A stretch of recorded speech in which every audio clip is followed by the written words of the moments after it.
Hi, everyone. It's so great to be with you again for the latest episode of Get on the Grid with Chessie Roberts. My guest tonight is David Lawson. Did I say that right? Yes, you did. I did. All right. So I've been known to mispronounce it or call you somebody else. So, so I want to thank you so much for being on the show with us, David. And David and I would like for you to join us in aligning with the energies of co-creation so that this show gives you the best information to your highest good and best outcome. David, welcome again. I'm so glad to have you with us. Thank you, Chessie. Thank you for having me here. A lot of you, I'm sure, don't know David, and I want to correct that. He's an author. His writings cover varying subject matters, broaching a wide range of topics on the unknown, from spiritual awakening to the occult. And I'm really tickled to have David because he's got such a wide range of topics that we can talk about. So get ready for a wild ride here. He's the co-founder and lead empath and researcher with the global organization The Hunt for Holzer. He writes with groups such as Om Times, the Supernatural Magazine, and Wake Magazine. Through reflection, he is able to share his perceptions to help others look at their own. His teachings come purely from the desire to give back to the community and to inspire others to do the same. What got you started on this path, David? Well, it really got started in my own personal life. And I woke up one day and I didn't like the way my life was going. And, you know, as everyone has their own spiritual awakening or their inter-reflection where they have to look inside, I started to ask a lot of questions about how I react the way I do or start to think the way I do, or why do I feel these ways? And you start to ask questions and you start to get those answers. If you really seek it, you will find it.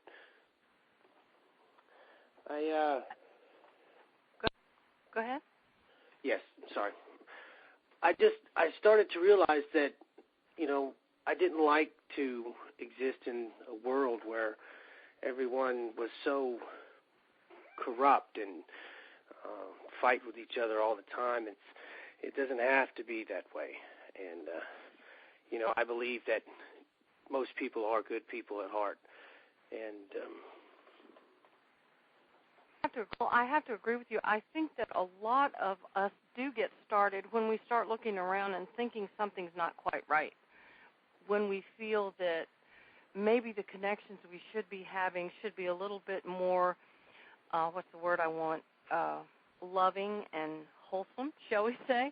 Yes. And we start asking the questions, and that's when we start our awakening. This seems to be a theme that runs through everybody that I've talked with. So I can understand how that happened. Where'd you go from there?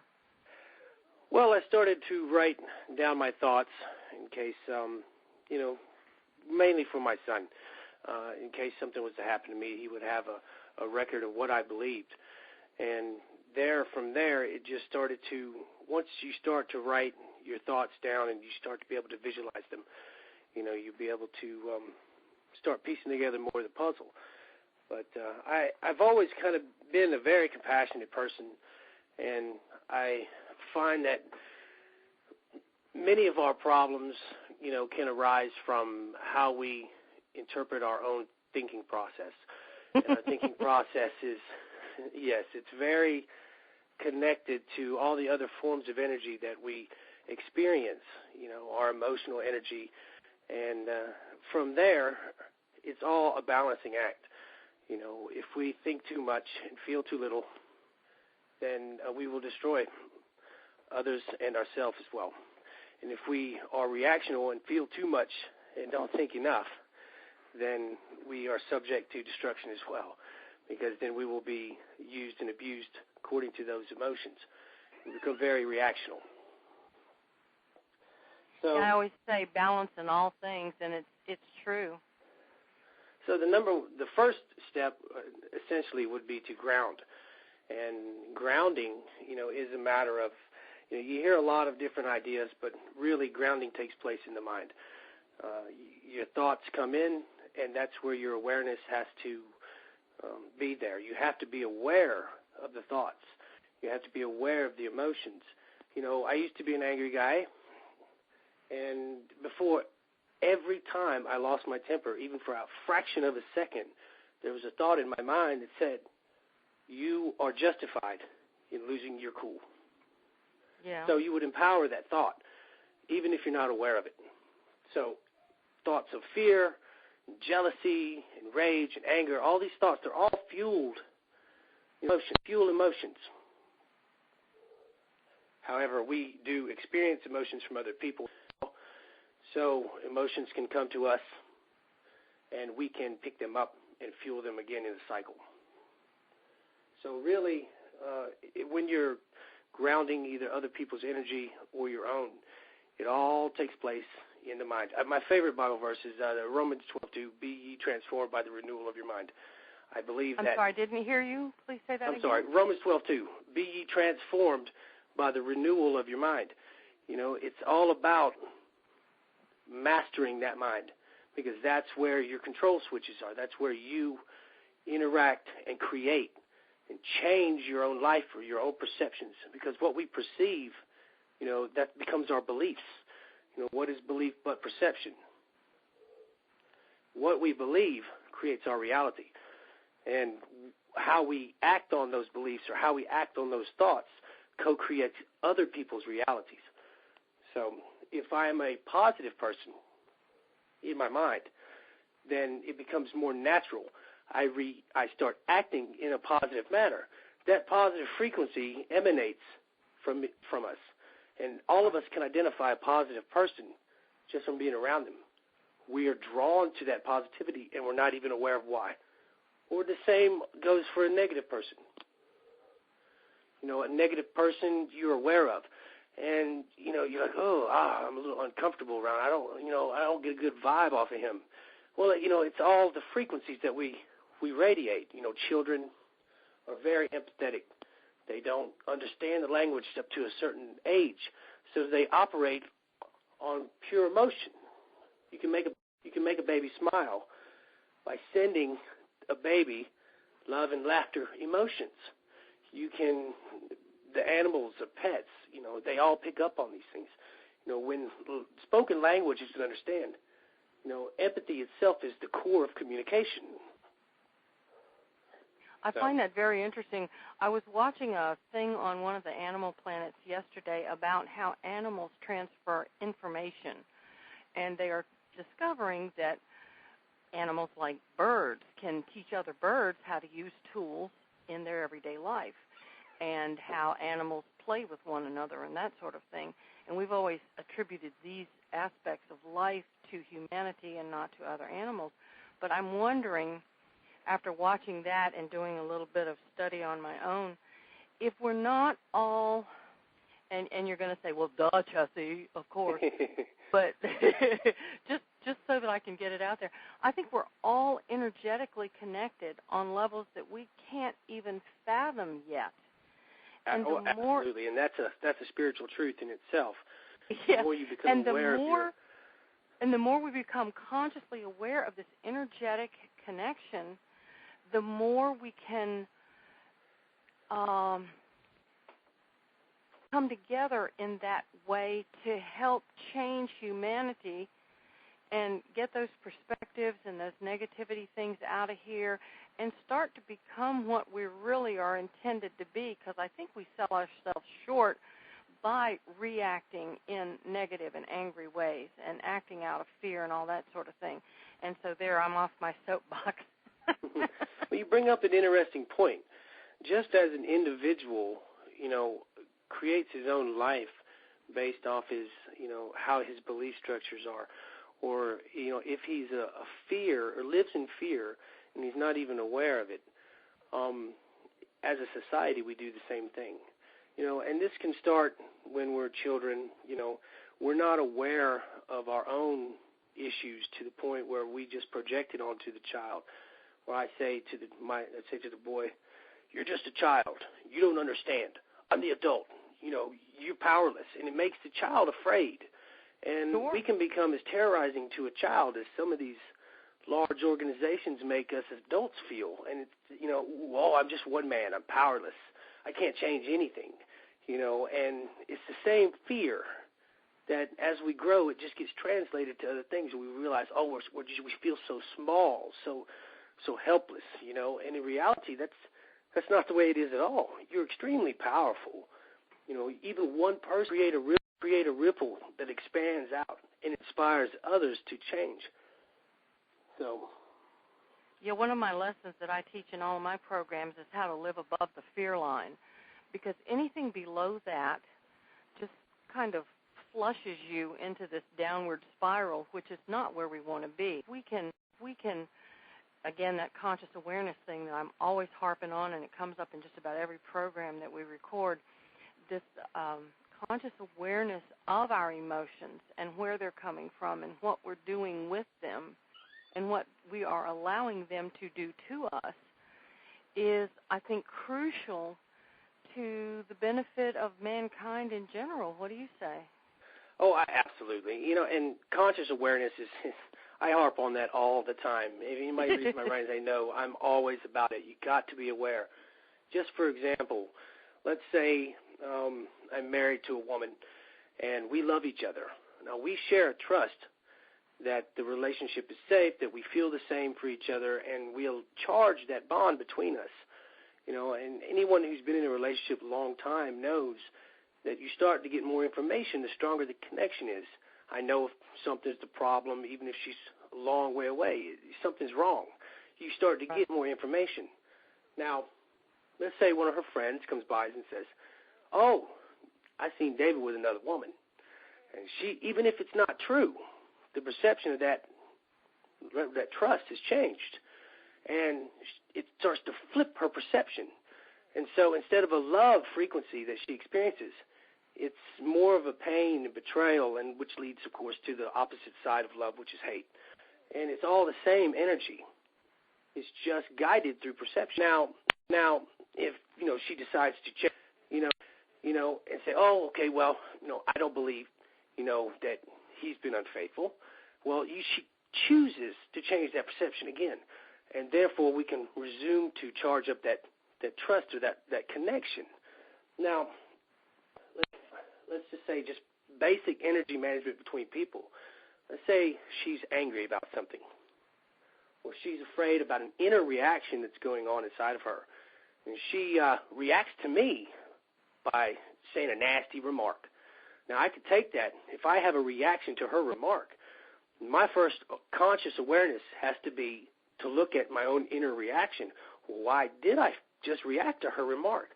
Was it her remark, or was it the same way that many people have made me feel throughout my life? There's a connection. Pain is connected like a chain. So if we're not aware of an inner reaction, then we will externally react. I will sit there and I will continue the cycle by, snapping back to her and returning that energy, that negative energy, right back to her in a cycle. And then, of course, it becomes a loop, an argument, and a fight. But if I become aware of the inner reaction first and I delve into that and I address that first, then that love frequency will not be interrupted. I will therefore address an external reaction differently. I'll joke with her, I'll laugh with her, I'll return the negative energy that she gave me, transmute it inside my own mind, and return it back to her in a positive manner. She'll automatically feel better, and then we can start to talk about what's bothering her and start to address her own inner reaction, her own inner perspective that's causing her this pain. And that's just basic energy transmutation from one person to another. But if we're not aware, then we just react, and we react, and we react. And everything that everybody does around us externally creates chaos inside of us. And if we're not aware of the chaos that's going on, then we're just externally reacting. Boom, boom, boom. Well, I think the trigger here is the word react. Anytime you automatically react to something, that should be a really good trigger for you to realize that there's something going on in your perception, in your thought process that's creating the reaction, and that's kind of the wake-up call that I used when I was teaching myself how to do this. If you inner reactions. Yeah, I'm if sorry. you automatically react to anything, back up and say, okay, wait a minute, where is this coming from? And it's always a fear response. And that covers a lot of territory. You might think you're angry, or you might think you're upset, or you might think you're hurt, but it's a fear response because that's what I don't know, humans sort of gravitate to that. That's what we hold on to. Those are the memories that we keep the easiest and the longest. And I don't think anybody really knows exactly why we do that, but it's kind of scientifically proven that we do. And once we become consciously aware that we're doing that, and we can go in and say, wait, stop, let me see what's going on, and you have this conscious communication within yourself, then you can consciously communicate that to the other person, and the communication becomes incredibly important on both sides of this little situation here to create or recreate the loving response that you want. Or am I totally off base here? No, you're absolutely correct. You know, okay. The inner reactions show you the areas of yourself that need to be healed. You know, one of the things I have learned how to do over the years is when I react, I'm going to say badly, or in a way that I don't feel is worthy of me, becoming consciously aware of that fact and being able to stop and say, wait, what's my lesson here? Mm-hmm. It stood me in really good stead, because when you ask what the lesson is, you start to see patterns that had eluded you before. And absolutely. then and you can that's the do hardest something part. about that. Yeah. That's the hardest part, becoming aware when the emotion is moving through you, to be able to step ahead of that reaction and go, whoa, whoa, whoa, whoa, whoa, whoa, what's going on here? Right. You know, and taking a look inside. You know, a lot of people want to externalize situations. There's nothing outside of yourself that is really the cause root of it. It's all internally. If you existed in a state of love constantly, you would not be upset by other people's words. You would not be upset by people's actions, except move to create change. I'm sorry. I am very big on looking first. You see, especially in the spiritual world today, you'll get people who exist in a peaceful mind state, and then they start to try to control everything outside of themselves so that mind state is not interrupted. In reality, you're just running. You're living in fear of those reactions. Oh no, that's upsetting to me. I spoke to a man who told me that he never gets angry. Well, first off, emotions are part of life. They're going to happen. It's how you process those emotions. I told him, I said, well, I don't know if we're living in the same world, because I can turn around and see how the children are treated, or see how, the injustices are, and it gets me angry, and I have to process that anger and then act in a state of peace and thinking out the action before I take action. What is it I'm trying to accomplish versus just reacting in that anger. Well, that's exactly that conscious, aware communication within yourself that I was talking about earlier. Absolutely. It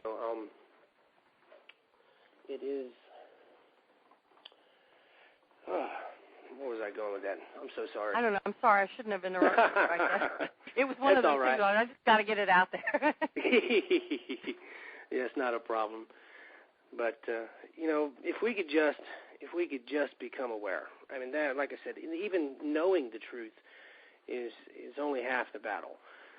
Applying that knowledge is the other. I meet people who know the truth, and they go, well, where do I go from here? And I say, practice. You practice. Yeah. And then, once you're, to a point where Spirit says, okay, it's time for a new lesson, then something else comes, something else you learn something else. And what I have learned is, especially in my own, with my anger, when I was a young man, I was very angry. So tackling the anger, you get into to where you practice it, and guess what? You get it. Oh, I got this thing whooped now. No, life says I'm gonna crank it up some more for you, and give you a whole brand new situation that's really gonna shake you. Now let's see what you do. And, life is it's never going to be easy. Anybody who believes life is easy or life is fair, they're fooling themselves. It's about growth.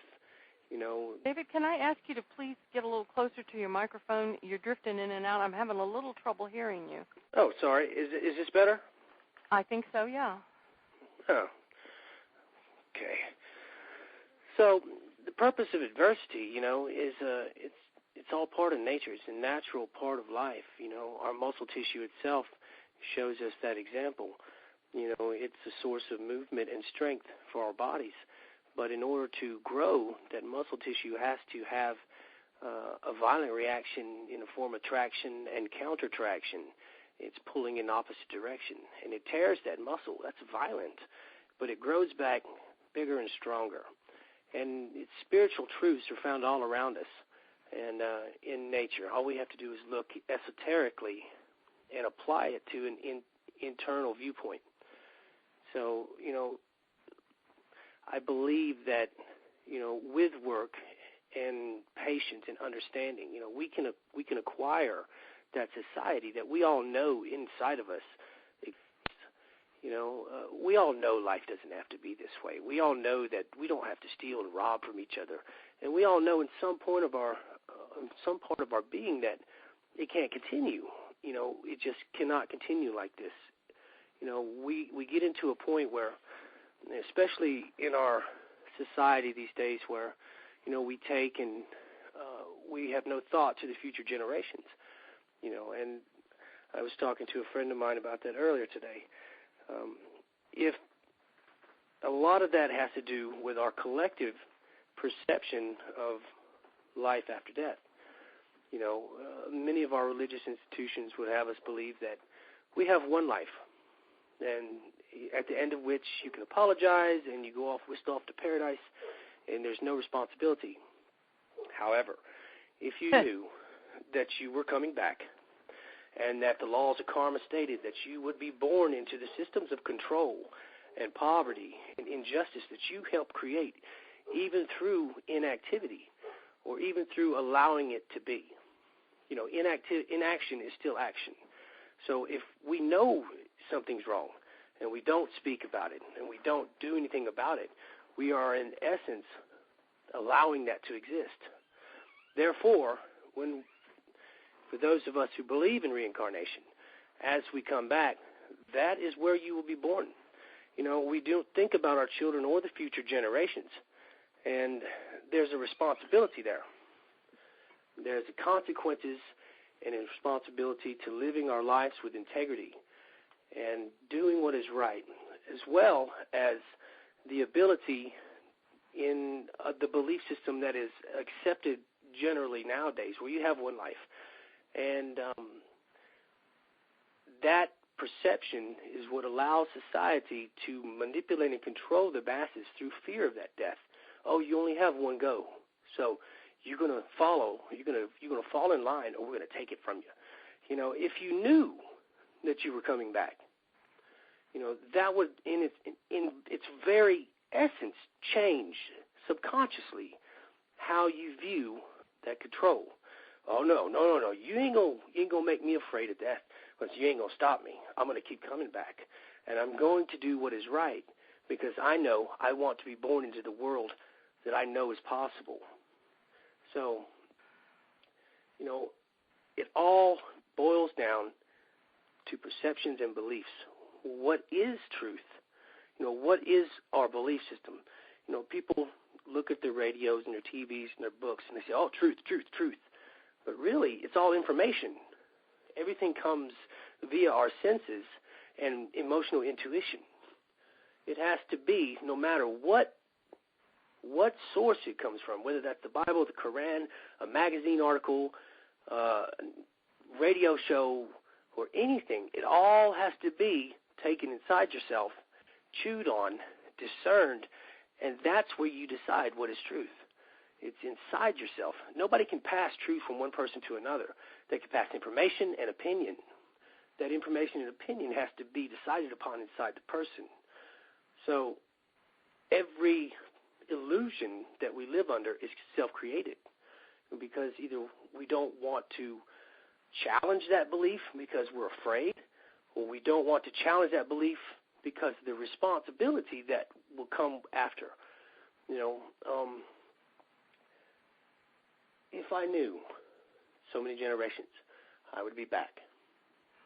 Well, a couple of things. I'm sorry, I thought you were done. No, go ahead. I'm done. I was just going to say that a couple of things came to me while you were talking.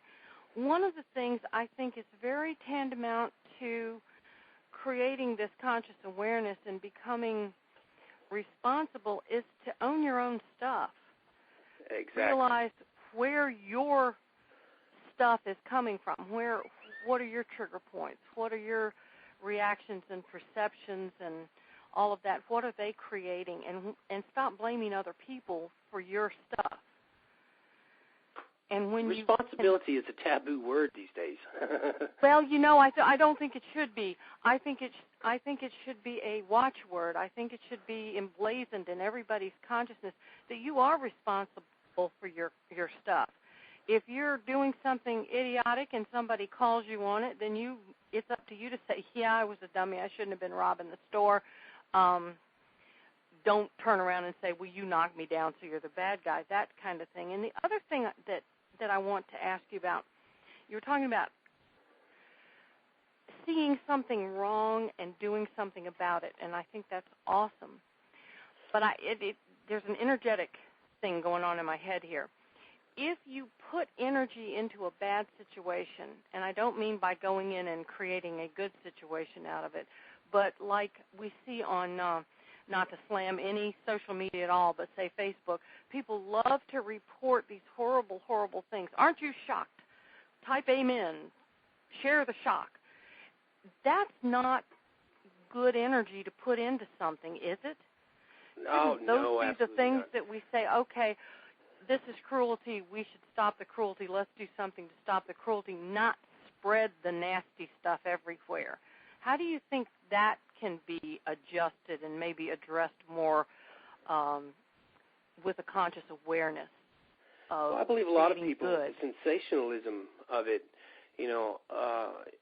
as they see these things, and it draws attention from their own problems.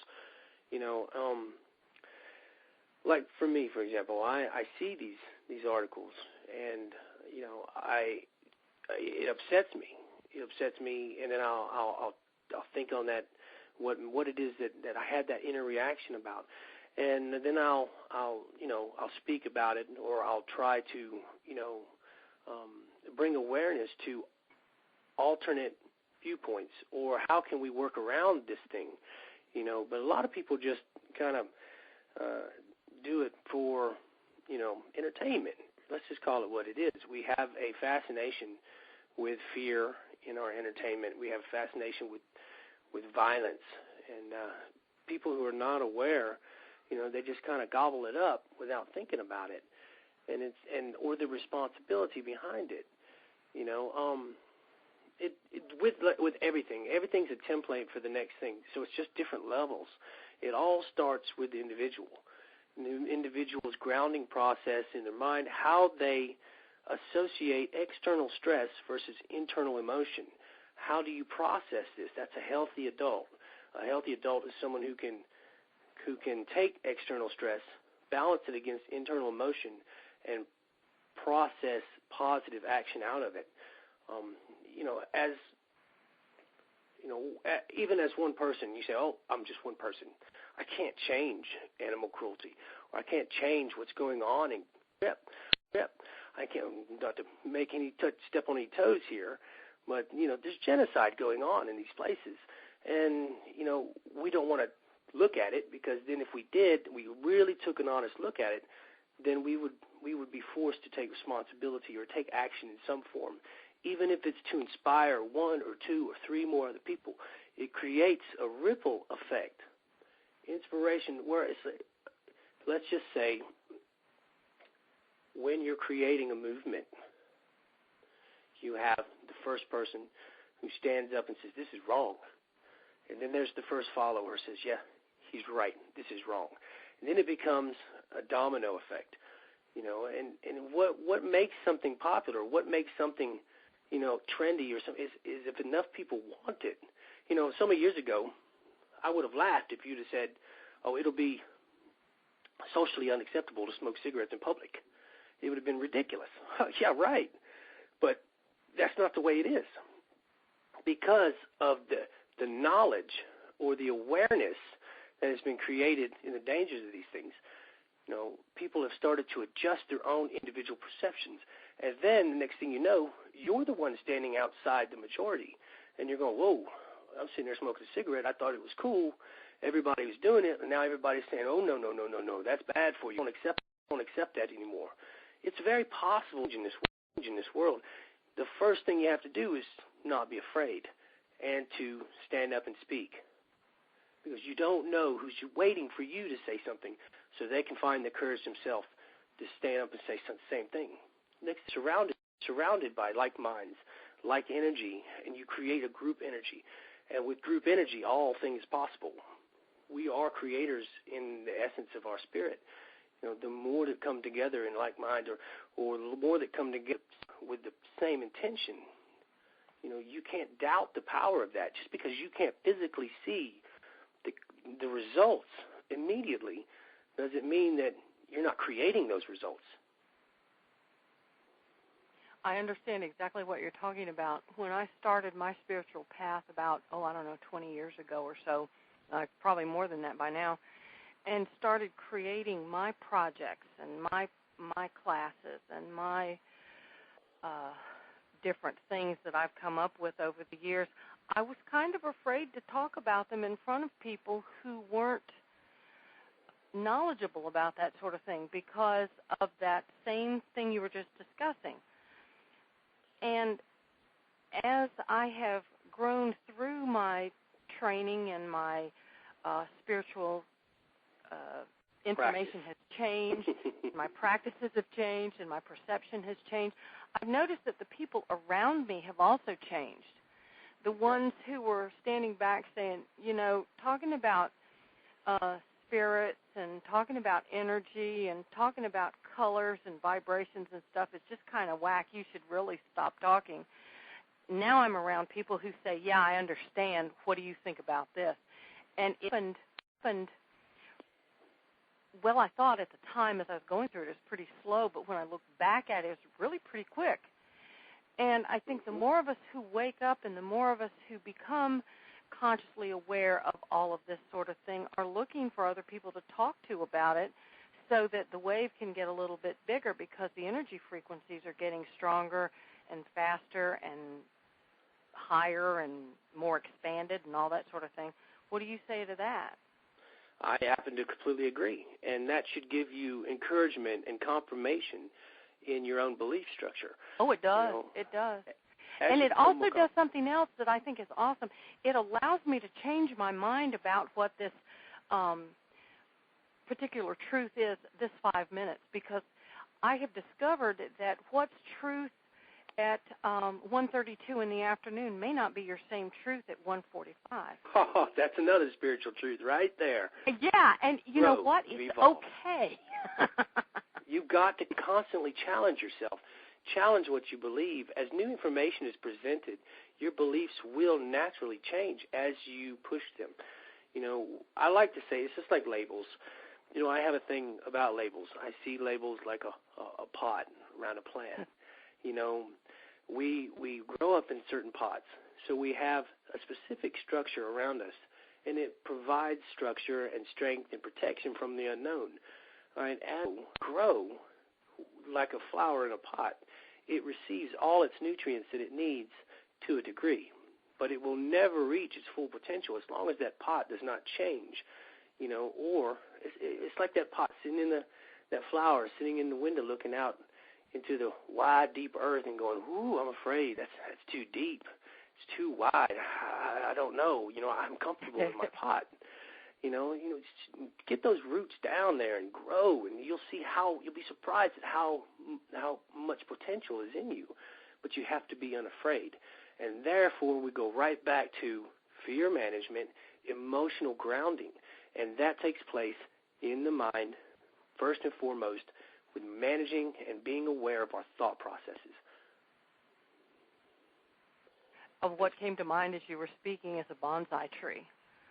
Bonsai tree. You can have a big, huge, enormous tree growing out in this wide open world you're talking about, or you can have this tiny miniature thing in this tiny miniature pot. And I'm not knocking bonsai because it's a beautiful art form, but when it comes to growth, you can't put yourself in that little pot. You can't label things. And what's in my face about this whole conversation is the changes that I personally have gone through and seen the world go through in the time that I've been here. Mm-hmm. And it's how we identify ourselves. So I'm a yeah. white man, or I'm a black man, or I'm a Protestant, or I'm this, well, I'm see, that. Yeah, and when I was growing up, those things weren't supposed to change. This is the way it is, daughter, and this is the way it shall be forever. And I'm looking at Dad thinking, yeah, really? Yeah, and that brings us to another point, what we teach our children, via our own actions. We can tell people 1,000 different things, but the reality of it is what do we show them through our own life? What do we show them through our own actions? And when we teach our children that the world is a hateful and cruel place through our own actions, even if we don't say that, we show them through our actions that this is the way it is, it will never change, this is what to expect, and they grow up with that. And, no child is ever born hating or angry like that. They develop that.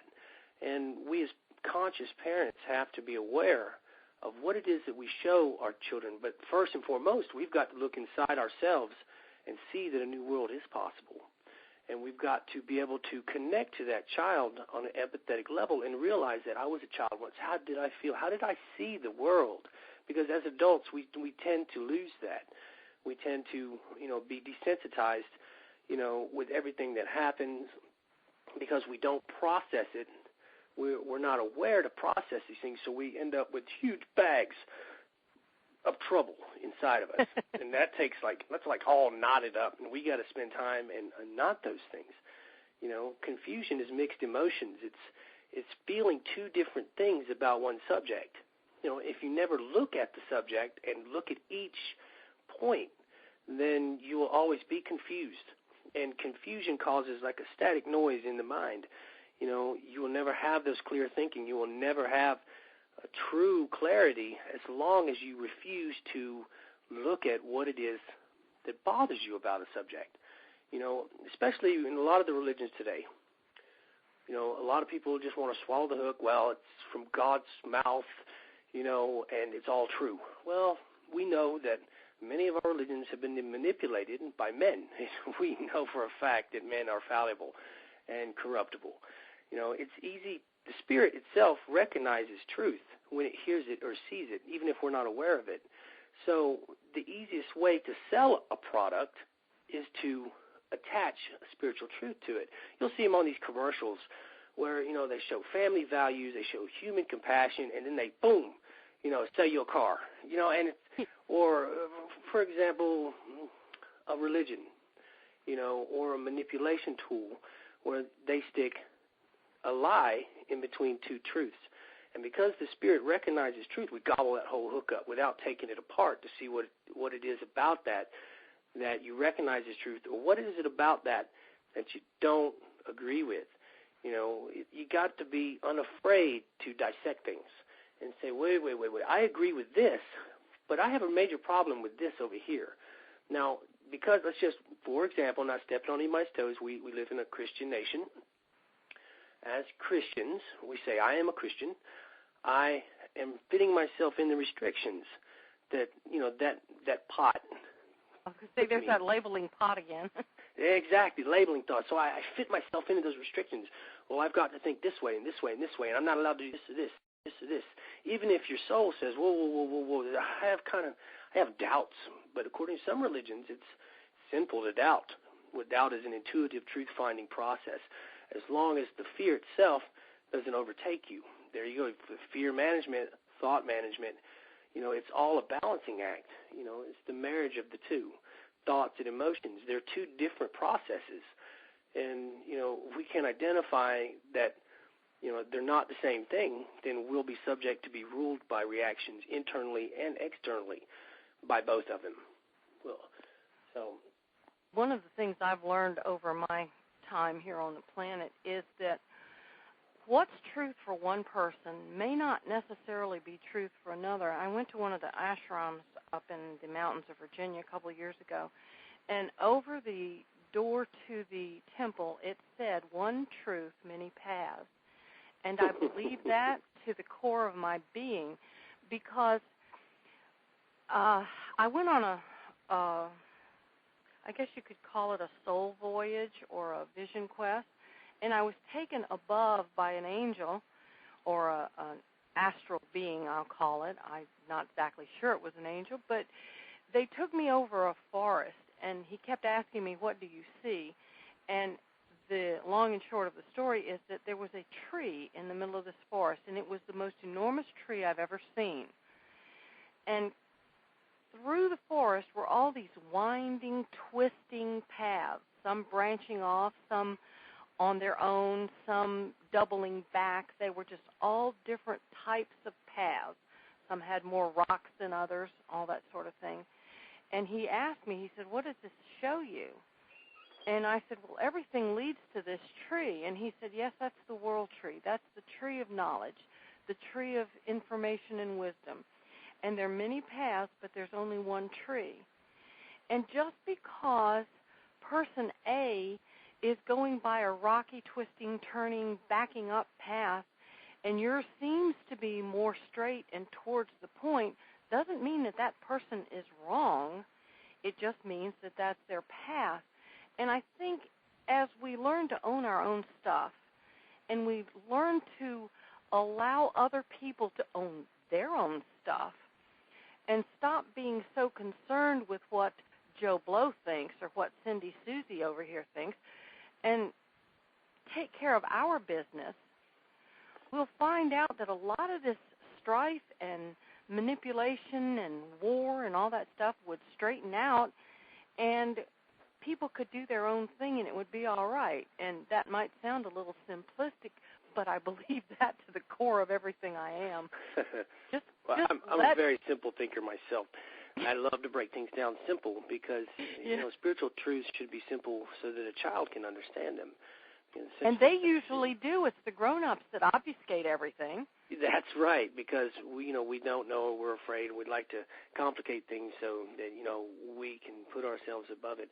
I grew up in the Bible Belt in Alabama, and down there it's very religious, and so I've had to tear apart the religion that I was born with.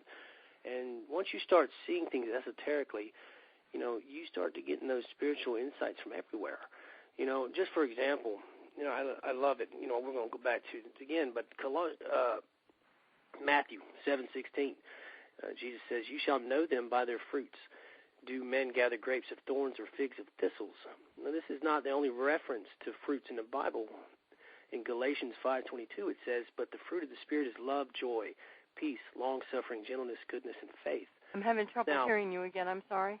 That's all right. It says Galatians 5:22 says, "But if the fruit of the Spirit is love, joy, peace, long-suffering, gentleness, goodness, and faith."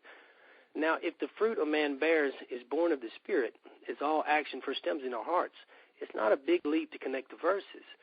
So the question is, if a man of a different faith, or no faith at all, bears the fruits of the Spirit, which are patience, love, joy, understanding, compassion, what does that say? I mean, regardless of creed, spirituality itself translates into practical applications the same as a life full of love and compassion, integrity, and patience.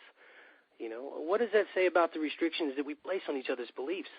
I firmly believe that, there are as many paths to awakening as there are people on this earth.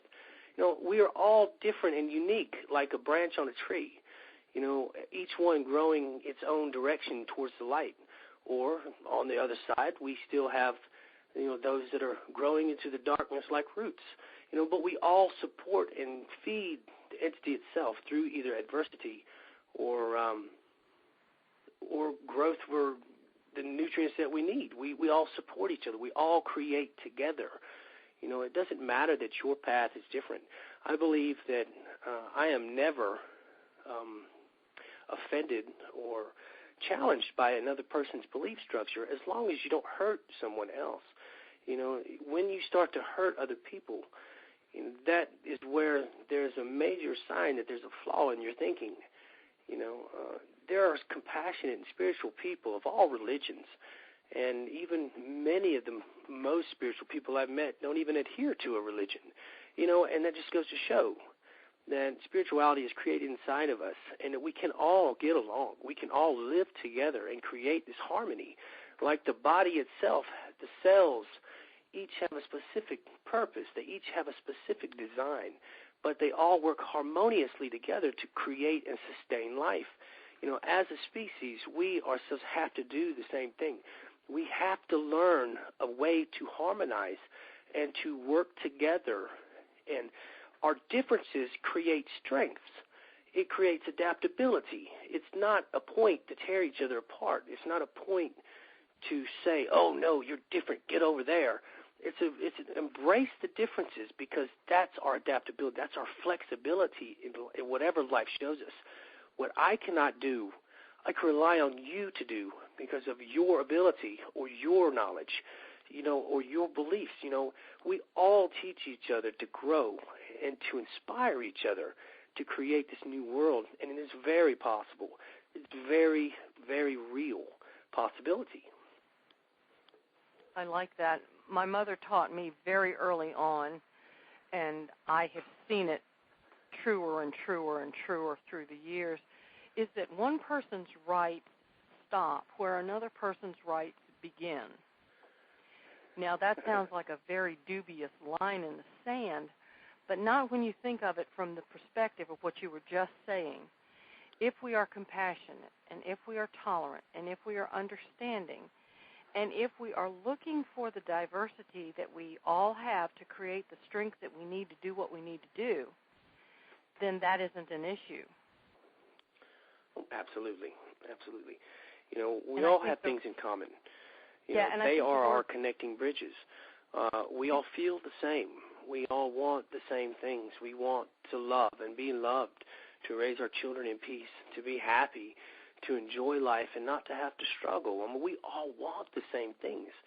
If we can just teach our holy men to educate their masses on what there is in common between the people versus even in this country, there's a different denominational church on every corner. Even amongst the same religion, they can't even get along. They can't see the connecting lines between them, the bridges between them. They would rather focus on their differences as a negative thing. But if they see that, hey, that man might be of a different faith, he might be of a different color, but we essentially are the same person. He wants what I want. I want what he wants. Now, therefore, I have just connected myself to that person. I have become aware of the connection between me and him. I have just raised my awareness/consciousness. What is consciousness but awareness?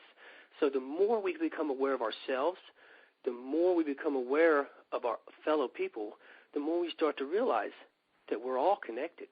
We're connected to the animals, the plants, the trees, and the more awareness that arises within us, the more we realize that we are, through our ability, responsible for the caretaking of those animals or those children or those sick, those people that can't do for themselves.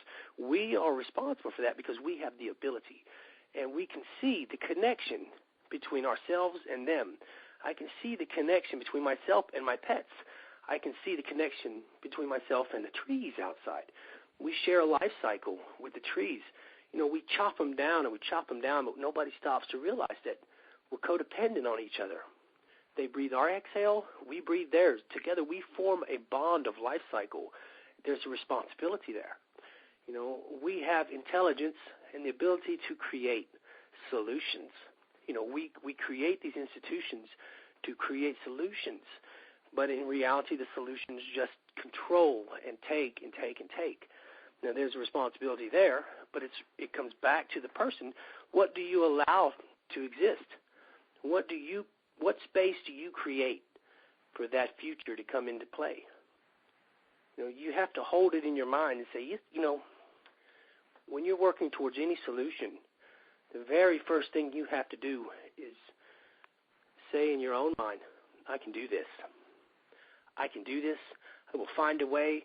I do not know how, but if I believe in my ability and I believe in the good in all of us, you will watch the universe just start to piece all the details together. And as you walk forward, none of us have a roadmap. We only have an old rusty compass that tells us right from wrong. As we just have to follow that compass, and it might take us for loops and twists and turns, but we'll find that if you follow that compass, that morality compass, you always go where you need to go, and everything will form right in front of you. And that's the miracle of life. That's the miracle of the adventure, because essentially we are all on an adventure together. We're growing, we're learning, we're overcoming challenges, but we get so distracted because we don't first put our own minds right. First and foremost, you have to put your own mind right before you can inspire your children, before you can inspire your family, your community, your state, your country, your world. You have to put yourself right first, and that resides in the power of the mind. Are you aware of your thoughts? Are you aware of your emotions? That's where it begins. I love that you brought that up. I think that is probably at the crux of everything.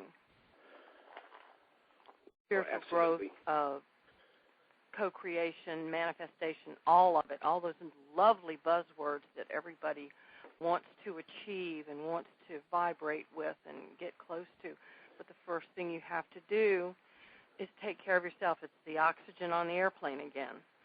Put the oxygen on yourself before you help the next person. If you don't have what you need to create yourself in your best image, how in the world can you help the person next to you? That's right, and you're co-creating constantly. Every single person that you come in contact with, you create their reality. If I'm standing in line at the grocery store and the woman behind the counter is having a terrible day and she can't seem to smile, she can't seem to get past the own turmoil that's inside her own mind, then I have the opportunity to give her a smile, a kind word, and you have no idea the power of kindness or just a smile in itself is action, kindness in action, and you can just break right through that darkness like a candle. And even if it's just one little action, I firmly believe that no compassionate action is ever wasted, because they will always store that away for the day when it's dark. Then they will remember there are people out there who care. There are people out there who feel this way. Our memories, and this gets into why it is that I do the other research that I do, our memories themselves are the greatest legacy that we can leave anyone. It's through our memories that we can reach through the veil and we can assist our loved ones. But you can pull on that. Like you could say your mom or father passed. The memories that they have stored in you are all based on emotion. When you remember something, you might remember details about what you were wearing, where you were at, but the clearest thing that you remember is how you felt, because memories are stored on emotion. So what you're doing is actually storing positive emotion into your loved ones and information to be used at a later date. Let's just say I'm going about my day, something comes up and it really shakes me. And then there's that something my father said, or something my mother said, or something somebody said to me one time. It pops up, boom. Oh, and it gives you the information that you need and the emotion that goes with it. Those happy memories are our greatest gifts. That's what we leave. That's the real treasure that we leave, people we leave behind, because it will continue to inspire and continue to co-create even after we're gone. But if we're not aware of these truths, if we're not aware of our own actions, and we get impatient and we get frustrated and we start acting out in these things, what are we leaving our children? We're leaving them, these negative memories that co-create as well. But what are they co-creating? kind of life do you really want for your children? You know, they cannot draw on a memory that isn't there. The mind is a toolbox. You get out the tools that you put in it. So as we go about our life, we constantly share flowers and love, lovely words and fruit all along the way. Then you will pass from this world with no regrets. You won't, because you will see by the end of all this, all the good that you have done, even if they were small little smiles, even if they were small little actions. Each action creates a ripple. You know, it's just paramount. I mean, but we will never be able to do that or go through our day in that kind of environment if we're first not aware of our thoughts and emotions. We have to be able to put our own mind and heart at right before we can externalize that love into the world. You know, if I can't get past my own torment or my own hell that I create in my own mind, then how can I share love with the woman behind the counter? I can't. In fact, the energy that I will give her will be nasty, and it will reinforce her own perceptions of value, self-value, self-confidence, self-worth. It will reinforce these negative perceptions she has. So we're co-creating regardless if you're aware of it or not. Everything you do affects somebody else. So we have to. The IT guys always say garbage in, garbage out. Absolutely, garbage in, garbage out. But it's you know, I was just nasty one time. It doesn't matter because I was in a bad mood. Well, you don't realize that action or those words, they don't cease to exist just because you've spoken them. They continue to grow, continue to inspire regardless of what direction it's inspiring to. That's true. That's very true. And it's a truth that can change tomorrow, but I don't think it will because I've seen it last for a long time. David, I want to thank you so much for being on the show. You've brought out some wonderful, wonderful information. We could kind of go where we wanted to and talk about whatever spirit led us to talk about, and that was great. But what I would like to ask you before you go is, of all the things we talked about in this hour, what's your one salient point you'd like for the listeners to take to heart and keep with them? Well, I could break it down pretty simple that if you had 5 minutes with a person, what do you want them to remember? What is it that you would share with somebody? You know, and that in itself is compassion. It's kindness. You know, you want that in return. So you have to give it. And the more you give it, the more you receive it. But in order to do that, you have to first be aware of what's going on inside of you. You have to be aware. It's conscious awareness through observation and introspection, constantly challenging your own beliefs. All right. Well, again, David, thank you so much for being on the show with us. All of David's contact information will be posted when the show goes public, so everybody can find him and contact him as you want to. I want to thank all of you for joining me for this show. If you'd like to send in a question or a suggestion for a topic that you'd like covered on the show, please send your question, suggestion, or request to me at Chessie@ChessieRoberts.com. You can find all of my information at ChessieRoberts.com. And for those of you who aren't aware, all of my programs and classes and everything are now by donation rather than price point because I wanted to help as many people as I can, and it felt like the best way to do that. My music is at archersmeadow.com. You hear some of it at the beginning and the end of the show. And my book is on Amazon.com, and people have been asking me the name of it. It's Evolution of Self, My Evolution from the Cradle to the Grid, and it's the story of my awakening and how I took all the information that David and I have been talking about this whole hour and used it in my life to raise my conscious awareness and to help others. And it goes all the way through my life and into the crystal grid, the life energy grid that I have that you can subscribe to. And I post out every Tuesday the channeling that I get from the others to go through the grid to push out to the earth. So thank you again, and please feel free to come back anytime to this YouTube channel and listen to any of the shows. They're all archived there. And I wish you all bright blessings Until I talk to you again. Bye.